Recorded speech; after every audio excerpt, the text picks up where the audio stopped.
we are very pleased and proud to introduce Professor Anastas, who will present the first plenary lecture.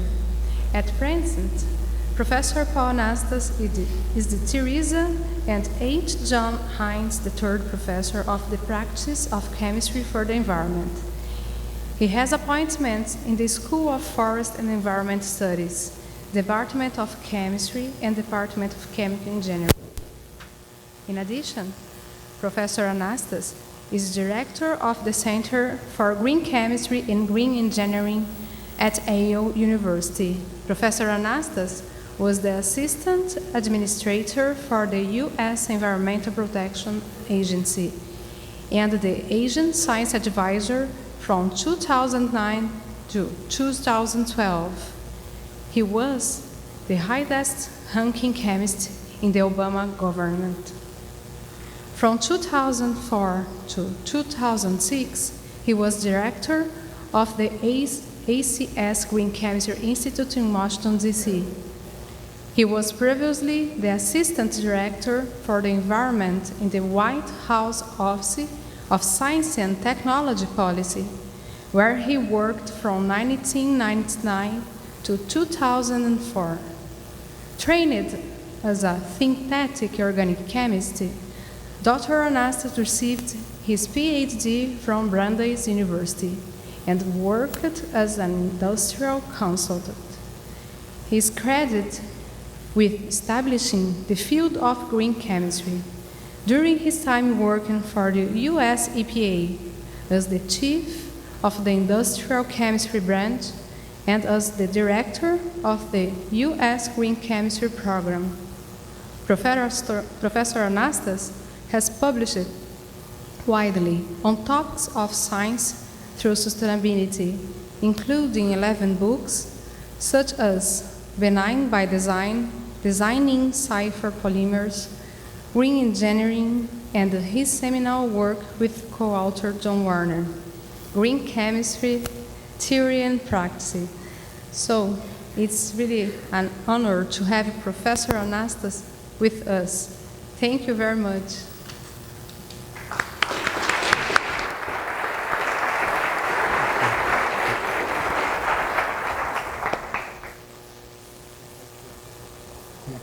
Okay.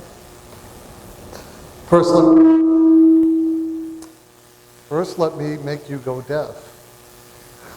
I think we're all set. Can everybody hear me in the United States? Yes, this is very loud. First, let me say thank you. Today, I went for a helicopter ride over Iguazu Falls. It was astounding. It was amazing. It was the second most amazing thing that's happened to me today. The most amazing thing that's happened to me today is, for some reason, I have the honor of speaking in front of all of you on the subject that I believe to be the most important facing all of society, all of civilization. I can't thank the organizers enough for inviting me. The hospitality has been astounding. Thank you, Vanya. And I want to speak to you about a subject that was worthy of your attention. I titled this Molecular Revolution. I was thinking that I really would like to chat with you a little bit about something that not only keeps me awake at night, concerned about what the future looks like, but more importantly, what we need to do about it. Many, many years ago, when I was much older, I used to worry about things. But as I've grown younger and younger, I understand that it's so much more important to focus on what are the possible solutions. How do we use whatever gifts we've been given in terms of creativity, innovation, insight, to design tomorrow different than it is today. And that's what I'm going to spend most of my time doing. But what I want to say as we think about molecular revolution, in the words of Lennon and McCartney, you say you want a revolution. Well, you know, we all want to change the world. So we're going to talk a little bit about how green chemistry is changing the world, has changed the world, but must continue on a very bold path. But before I do that, I want to tell you the things that I'm not going to talk to you about tonight.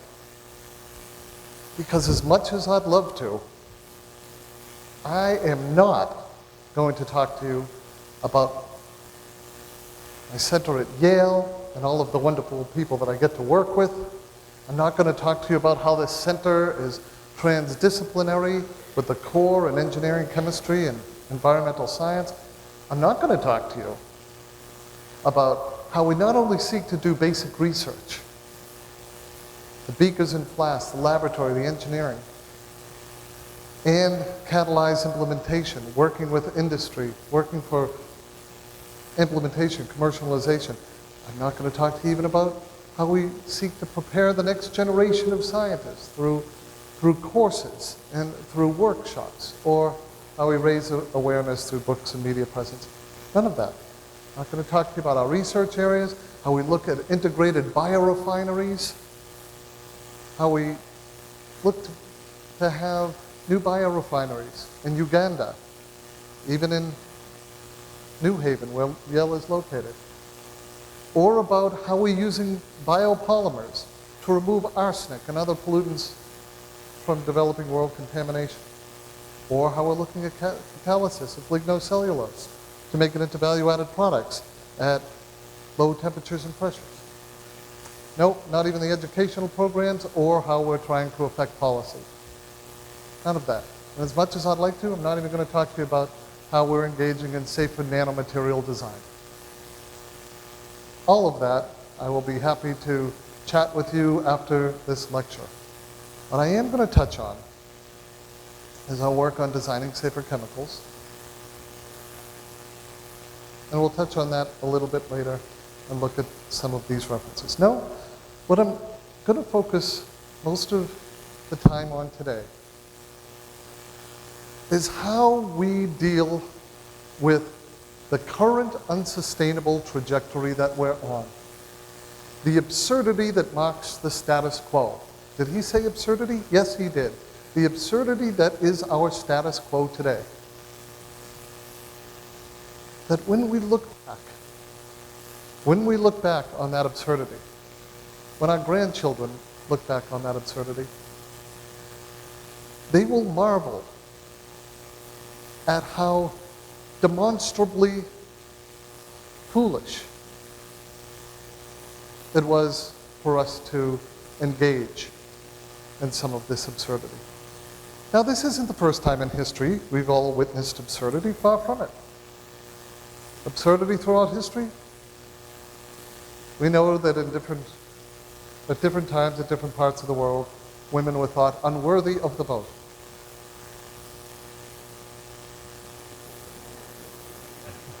We know that some practices that we recognize as not so good for you were accepted even by physicians. We know that mental illness was too often treated with things like lobotomy and electroshock therapy. We understand that leeches were often viewed as a potential way to treat various diseases, and bloodletting was acceptable, was the ultimate cause of George Washington's death. We know that people view the earth as flat and that the sun revolved around the earth. We've dealt with absurdity that so demonstrably false, so fundamentally misguided, that we marvel that society in general was able to accept these falsehoods as fact. Absurdity now. The absurdity of the status quo. That our current products that we use in our everyday life contain chemicals capable of causing developmental delays, infertility, cancer, obesity, and behavioral problems that will often contribute to the decision as to whether or not our children will be able to reproduce and we will be able to be grandparents and the IQs of our offspring.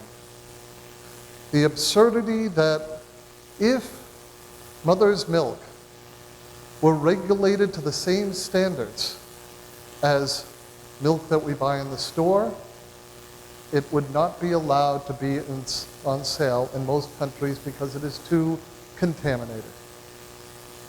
Absurdity that we expose our children to materials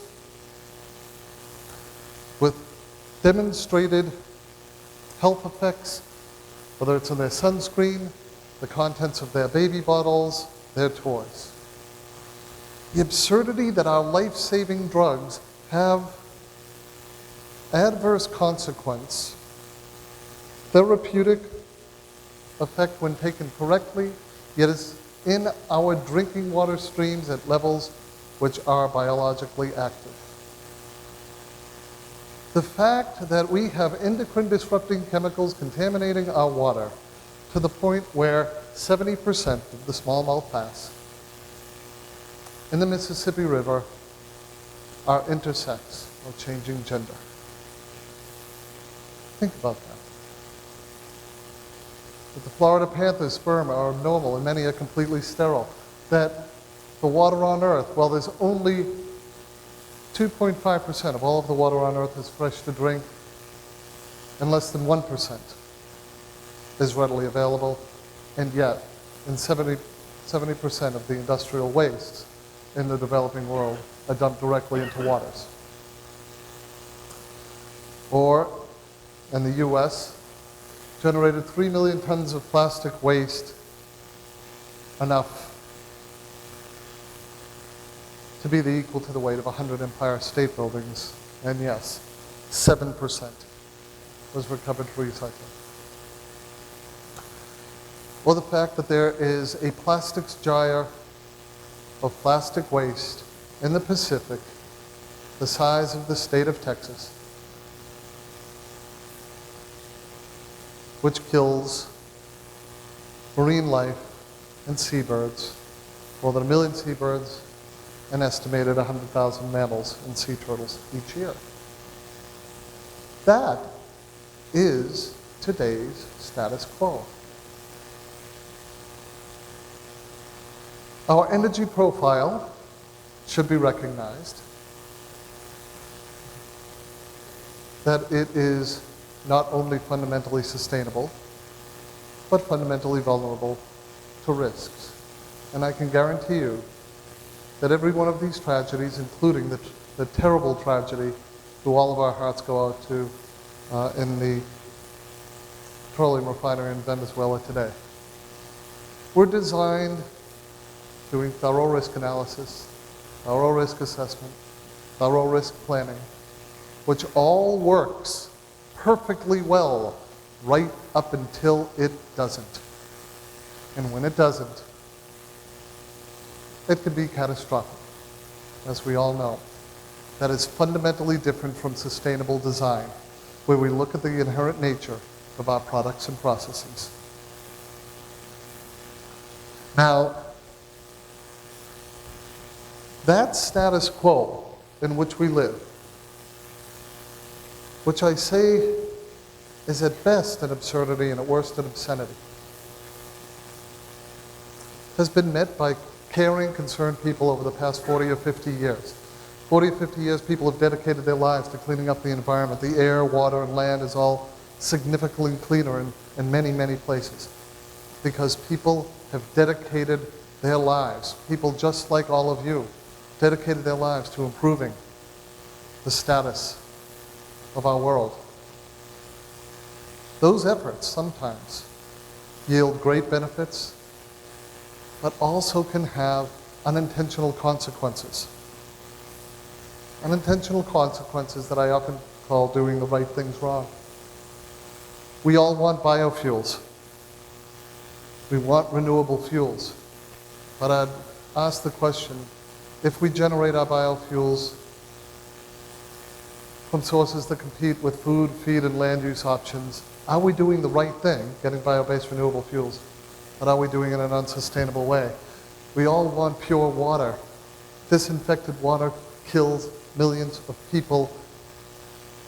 But are we doing it when we use acutely lethal substances like chlorine that result in disinfection byproducts that can be persistent, toxic, and carcinogenic? When we all want to capture the power of the sun and do it efficiently. Are we doing it right when we use toxic, depleting, rare metals? Or are we doing the right thing and doing it wrong? Are we pursuing our increase in crop efficiency, which, thank goodness for the green agricultural revolution, which saved millions of starving people, countless millions. But if we do it using persistent, toxic, and bioaccumulating pesticides and fertilizer adjuvants, is that doing the right thing and doing it wrong? And of course, we all want energy efficient lighting.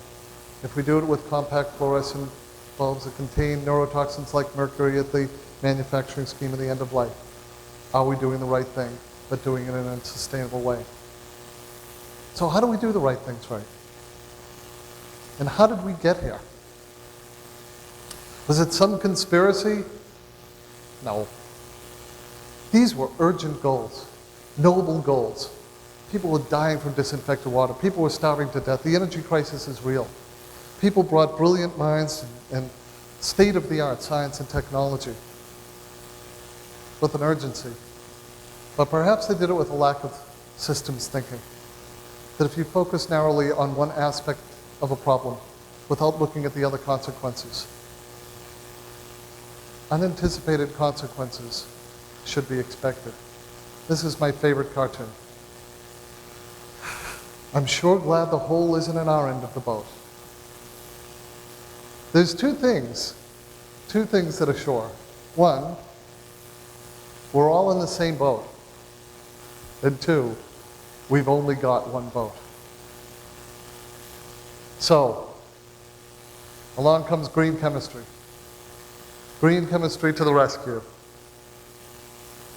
And it has made a mark over the past 20 years. What a community that I'm standing in front of, represented here today. Have there been some accomplishments?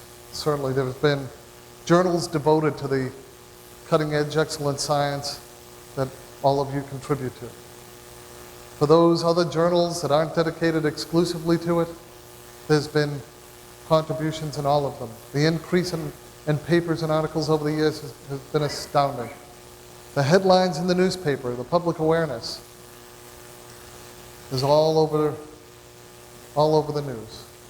The research that's going on and research centers dedicated to green chemistry internationally, and the scientific breakthroughs in just about every area. Bio-based materials, aqueous solvents, synthetic methodologies, molecular self-assembly, next generation catalysts, transformations, alternative energy science, green nano, ionic liquids, reactor design, supercritical fluids. My goodness.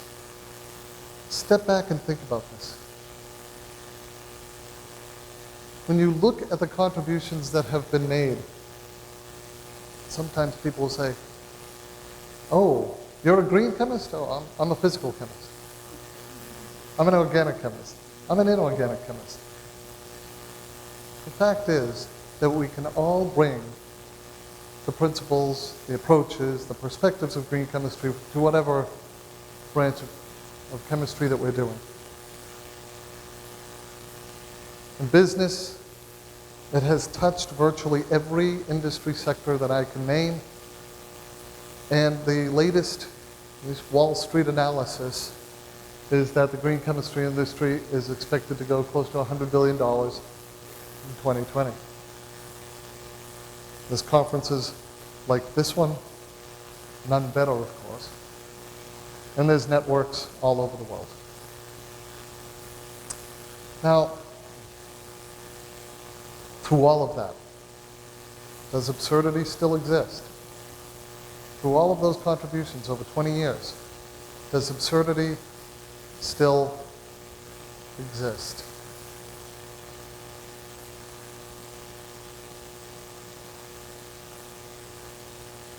The molecules that we make today, while we have made tremendous strides in the processes that we use to make them, and reducing the waste that is generated in those processes,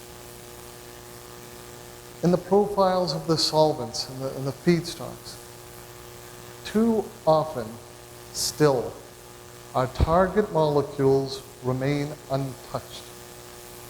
They remain sacrosanct because we view performance as simple functional performance. And rather than thinking about the fact that performance needs to not only accomplish its primary purpose, but performance also needs to say that you're not going to kill anybody in the process.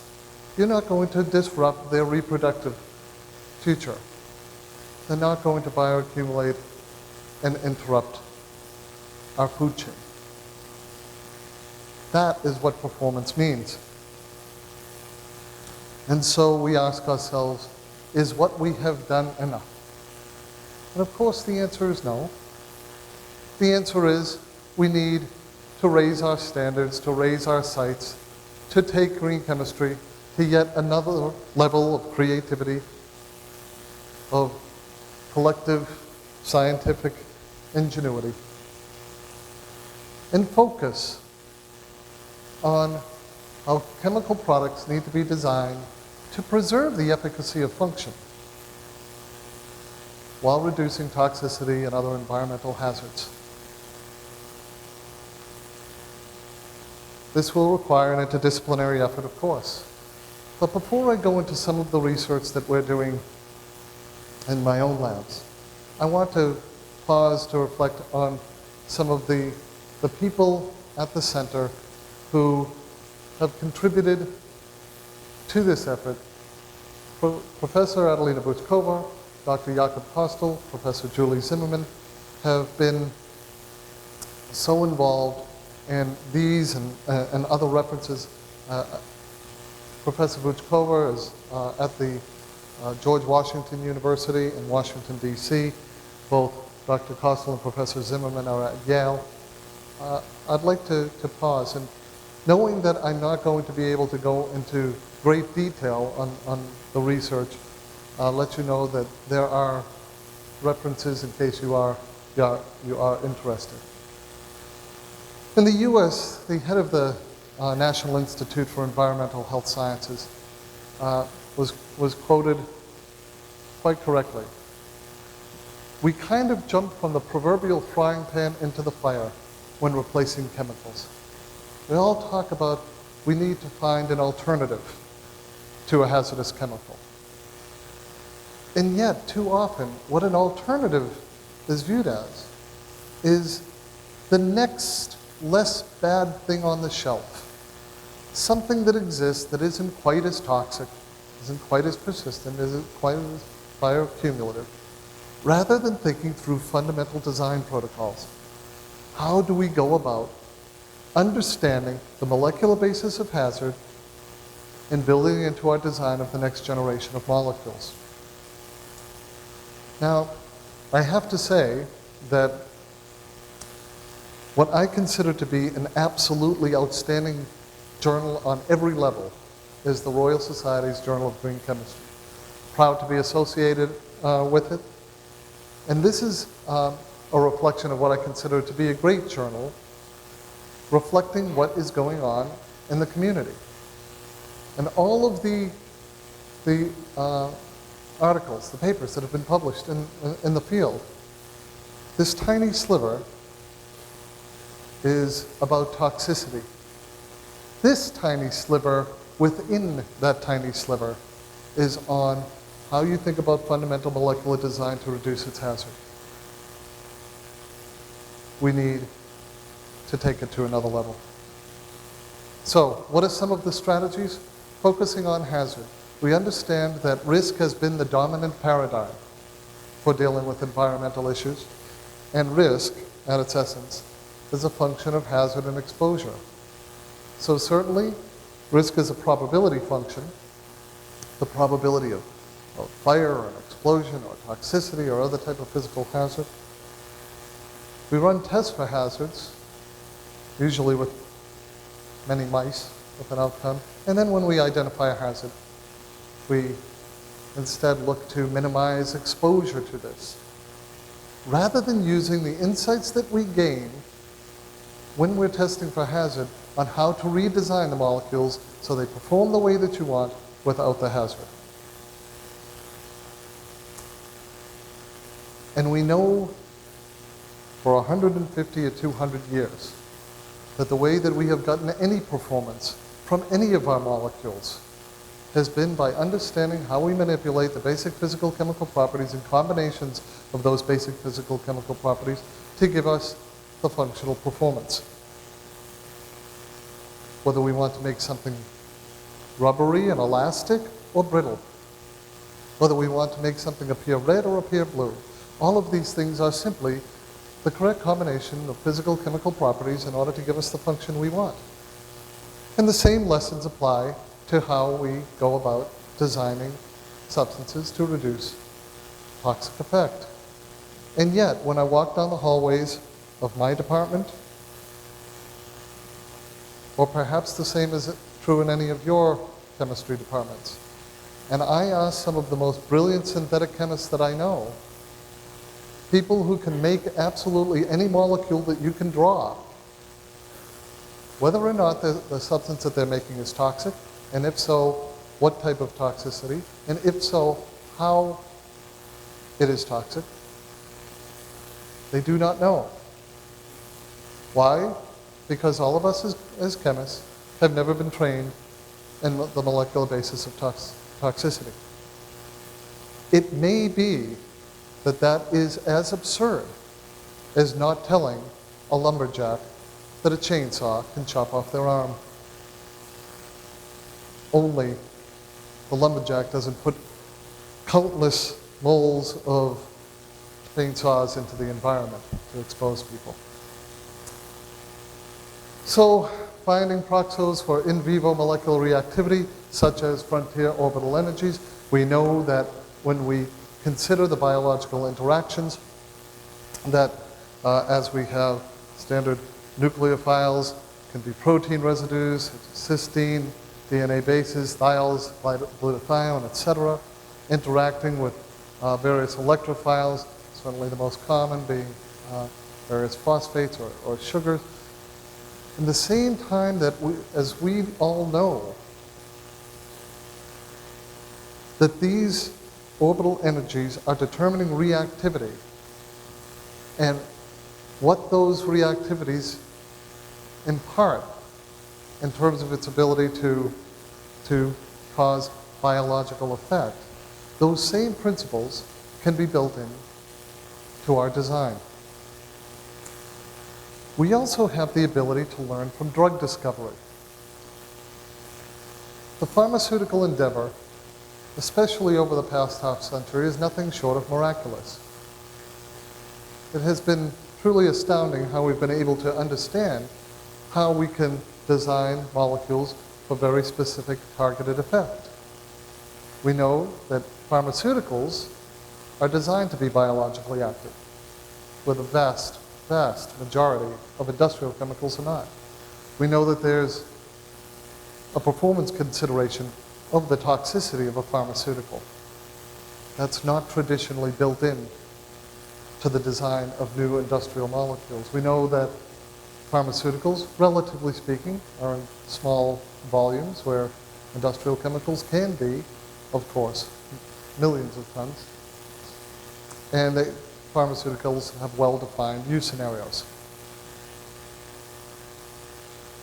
where the same molecule in an industrial application may be a solvent at one time, a polymeric building block another, could have widely diverse scenarios.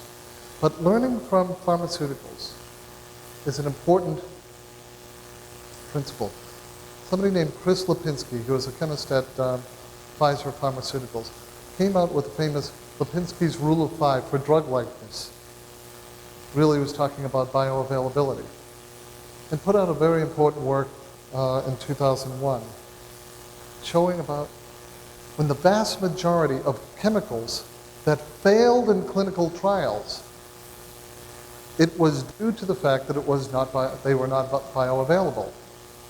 Because of Lipinski and others, that is no longer the case. Bioavailability is generally not the limiting factor for most pharmaceuticals today. It is, in fact, toxicity.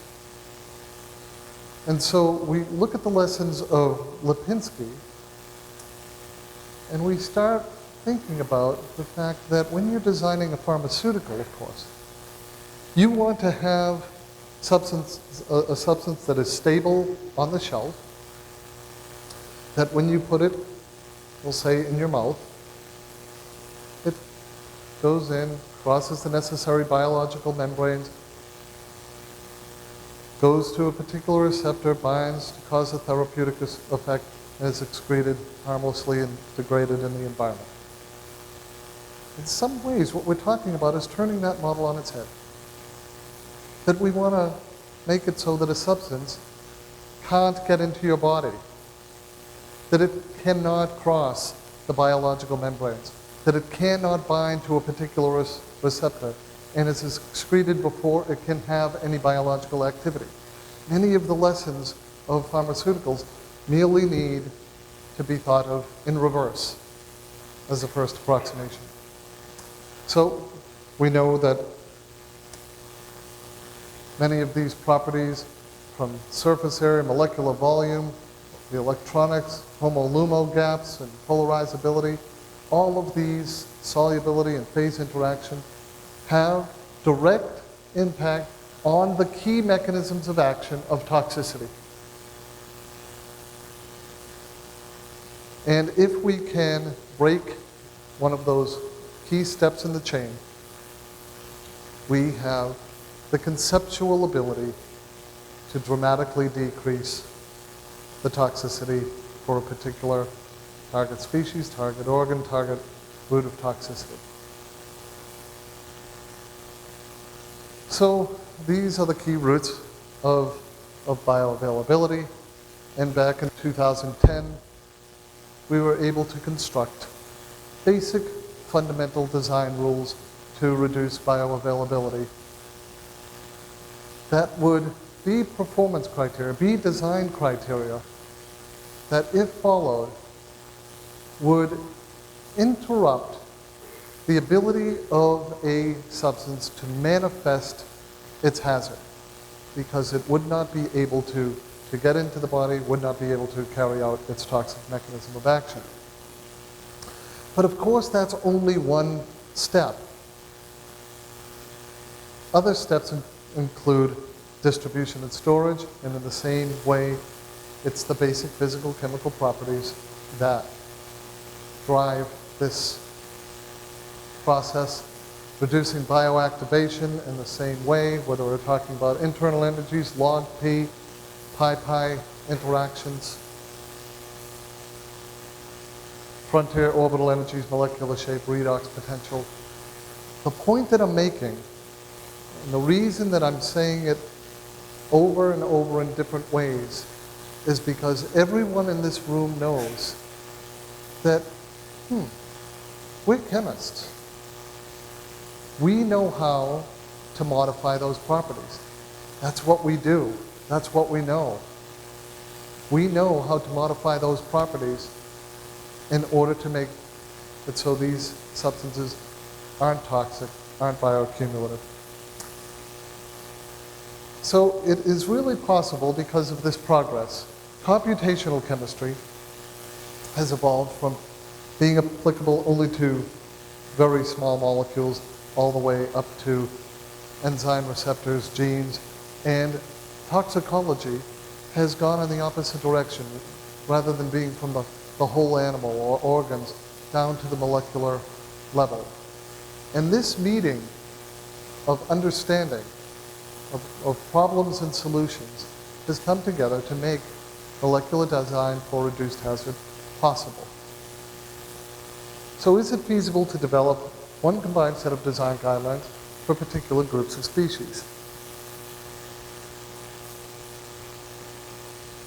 This approach is not quantitative structure-activity relationships, not based on structural alerts, and it's not simply predictive. It's how do you make the design rules. And one of the first approaches that we used is how do you understand what are the critical combinations of properties that are going to be important. You have all of this toxicological data. How do you know which properties to focus on? How do you know which ones are the key? And in what combinations are they going to be key? This is something called the critical parameter analysis, where you take a group of very toxic compounds, known toxic compounds, in this case, substances on a list called the toxic release inventory with well-known documented toxicity, and a database of random chemicals of roughly the same size. And you try to distinguish through this partitioning analysis, through this critical parameter analysis, what are the properties which in combination will separate out most effectively the toxic from the non-toxic. That's what this has done. And it's concluded through many countless runs of the data on millions of compounds that log P, the partitioning coefficient between octanol and water, is a crucial parameter. That solvent accessible surface area is another critical parameter, and polarizability. These three parameters can explain and distinguish the vast majority of toxic versus non-toxic substances.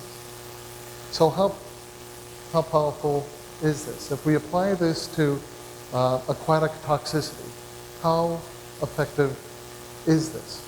Well, if we use the different concern levels for different levels of toxicity that are assigned by the U.S. Environmental Protection Agency, we have extremely toxic, moderately toxic, and relatively safer.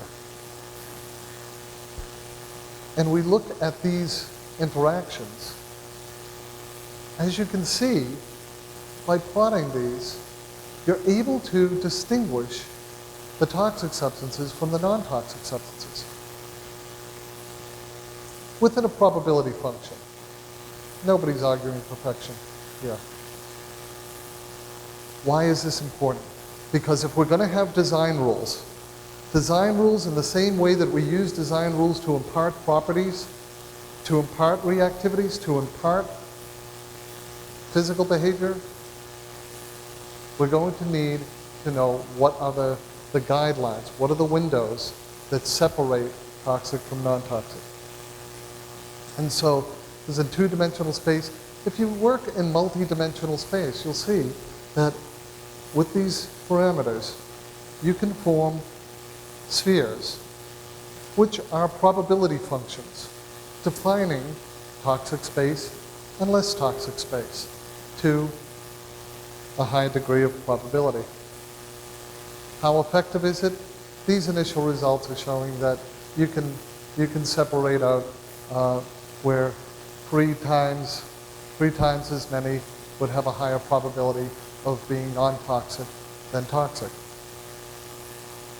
There's the same experiment run for chronic toxicity, the same types of, here it's log P, LUMO level, HOMO levels, and delta E. This is the same type of distribution. We have design guidelines down here with log P ranges for microalgae. You can apply it to the Japanese Adaka.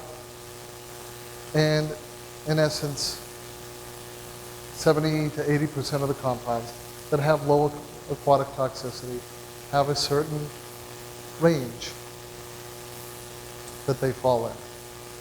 So if you have as a design guideline, ensure that your substance falls into these property windows if you want to have a much higher probability of being non-toxic. Then this is how you go about this for both delta E and log KOW. Can you do it with toxicity to birds, to particular pesticides, insecticides? These are the different design rules for insecticides. For herbicides to birds, here it's one of the key properties is globularity, how much the molecule can approximate a sphere, as well as octanol gas partitioning and the number of heavy atoms. Needless to say, this is just a quick overview of what's possible, and these are the very first steps on how we think about rational rules for design to reduce intrinsic toxicity, rather than thinking about how our only solution is to control exposure, run away, protect ourselves from every danger, but rather use the creativity that we have. Is it possible that we can design to preserve efficacy while minimizing toxicity? Yes, and it's being done not just in our group, but thoughtful folks in universities and companies around the world. For those of you interested in a more in-depth treatment, this book is currently out on designing safer chemicals.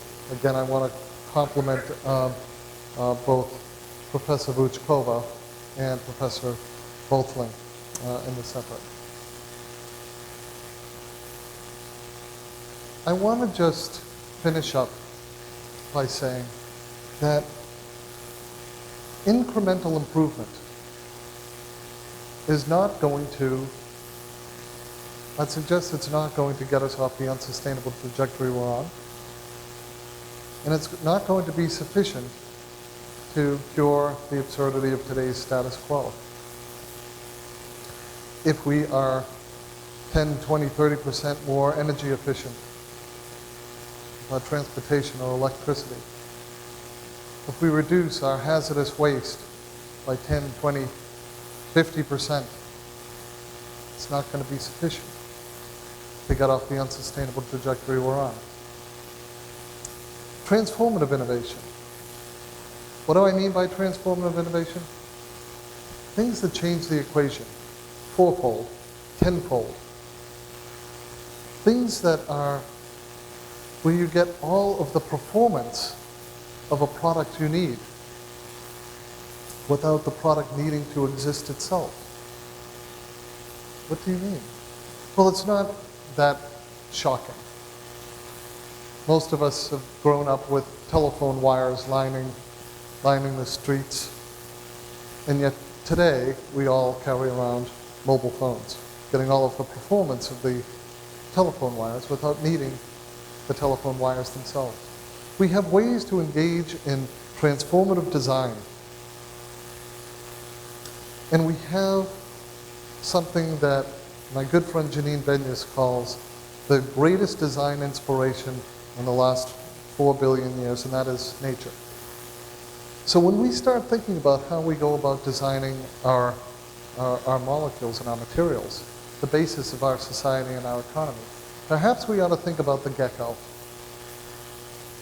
The gecko walking across the room, he didn't use any chemical adhesives that had a life cycle that was wasteful and energy intensive. He doesn't have to worry about scraping his feet up off the floor to pick them up because it's irreversible. No. The gecko, instead, uses millions of submicron keratin fibers that create weak force interactions so that you can pick it up, put it down, pick it up, put it down. Design brilliance is all around us. Lessons are there to be learned. Now, I'm not saying we all go out and say, oh, I got a great idea for new adhesive. Let's go out and harvest the geckos for their feet. We'll chop off their feet. That would be wrong. That would be very bad. Please don't do that. Instead, let's learn the lessons, the design lessons of the gecko. Let's learn the design lessons of the abalone shell that is harder than many of our high-tech ceramics, yet behaves like a metal under stress. It's flexible and it's malleable. And this is the abalone ceramics factory. It doesn't need to be heated at 3,000 degrees for 50 hours in order to get this performance. It does it at room temperature, room pressure, locally available starting materials that are non-toxic. And oh yes, it does it underwater just to show off. Let's learn the lessons of the lotus leaf. That doesn't need to perfluorinate itself in order to create water resistance. It instead uses its own geometry to create a surface area that is naturally hydrophobic, where the water droplets roll off and clean the leaf automatically. There are brilliant people who are taking advantage of this biomimetic design to create such things as lotus hand paints for self-cleaning buildings, that are taking advantage of the lessons of the gecko to create gecko tape that can be used, and higher performance and profitability for the companies that are bold enough to innovate. Let's take the lesson of the peacock, who doesn't use so many pigments and so many dyes in order to create its brilliant color, but instead uses refraction of light to generally dazzle us.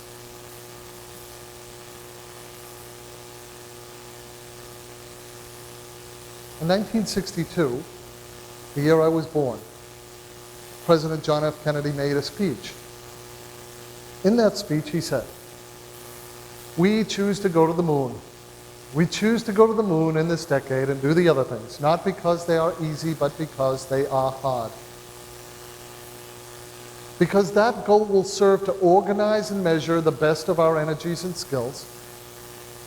Because that challenge is one that we are willing to accept, one we are unwilling to postpone, and one which we intend to win."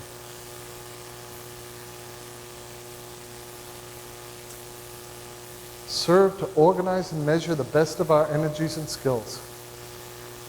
The challenge is one we are willing to accept, one we are unwilling to postpone.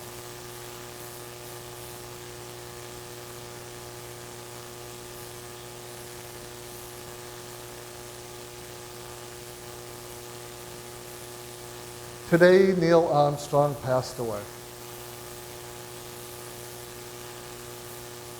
A great man, a bold man, one that represented the world's vision, sense of dedication, and accomplishment. We should all remember Neil Armstrong. And let's think about what would be a worthy challenge for the green chemistry community. What would be the green chemistry moonshot? As audacious in 2012 as going to the moon was in 1962. By the end of this decade, we will achieve an end to unintentional man-made hazards and the full incorporation of safe and healthy molecular substances. Every student and practitioner of chemistry is trained in the principles of green chemistry. Industry uses no toxic substances and produces no waste. All chemicals and all products are known to be free of hazard. Boldly. That's the goal of perfection. Perfection is impossible. We all know that there's no such thing as no hazard. We all know that there's no such thing as no toxic substances. It's a goal of perfection. Yes, it's a goal of perfection that we can never reach, that no one can ever reach. But you know what it does? What it does is ensure continuous improvement, continuous striving, that you're always pointed in the right direction, that you have a North Star, and that every step you take toward it is better than the last place that you were. It's a worthy goal. And it's worth dedicating our lives to. Thank you.